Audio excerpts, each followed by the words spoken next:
This goaltender, last 3 seasons, 144 games played. 80, 40, and 16 record. Or sorry, 83, 40, and 16 record. 913 save percentage, 2.66 goals allowed average, and 30.4 goals saved above expected.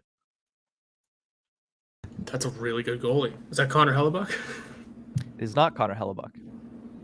Who's left? It just sounds like a really good, because what was that record? 83 wins, 40 losses, and 16 overtime losses. Ton of starts, or a ton of games played.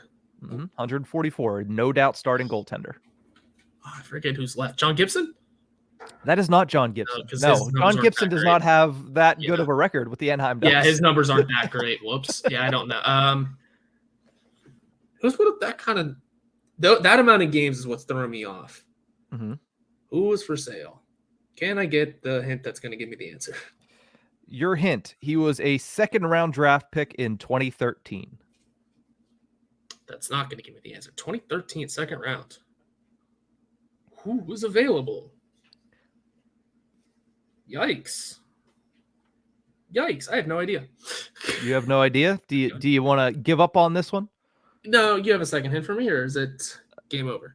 Second hint, his amateur team was the Edmonton Oil Kings. Are you reading me Tristan Jarry's numbers? Those are Tristan Jarry's numbers. I hate this so much. I hate this game. What did you say? Oh, that's a really good goaltender. Oh, is that really Connor Hellebuck? No, that is Tristan Jarry, who is the incumbent starting goaltender on the Pittsburgh Penguins, looking for a new deal. Rumored to be 5 or 6 years is what he's looking for.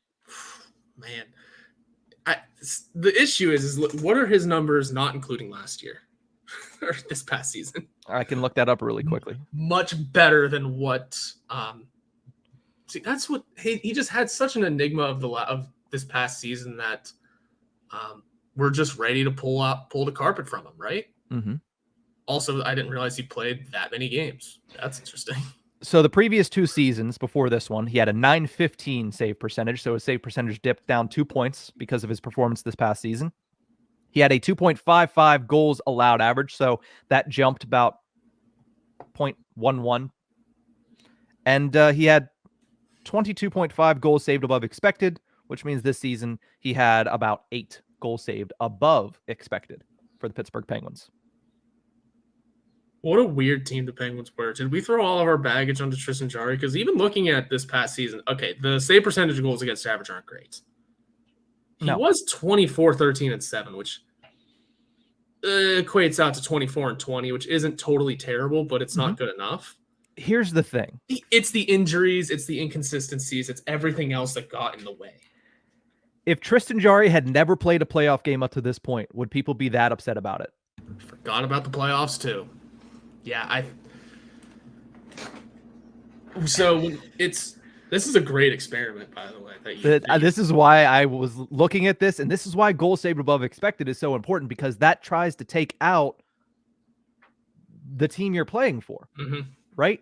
That is the goal saved above expected from an average NHL goaltender. Freddie Anderson over the last 3 years, 13.6. He is considered one of the most impressive names on the free agent market. Semyon Varlamov, 33.1. That's great, right?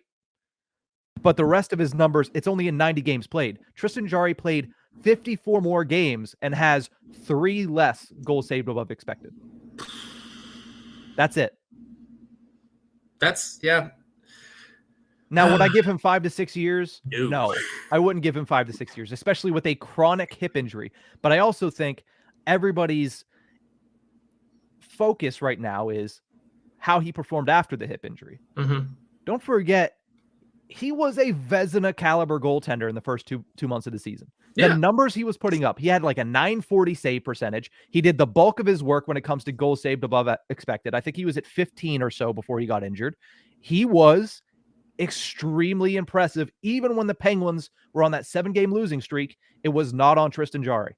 Right. We all knew that at the time. So people forget how good he was at the beginning of the season. The problem is, how impactful is that hip injury going to be? That is questionable. And as I mentioned, you cannot forget how poor he's performed in the postseason up to this point in his career.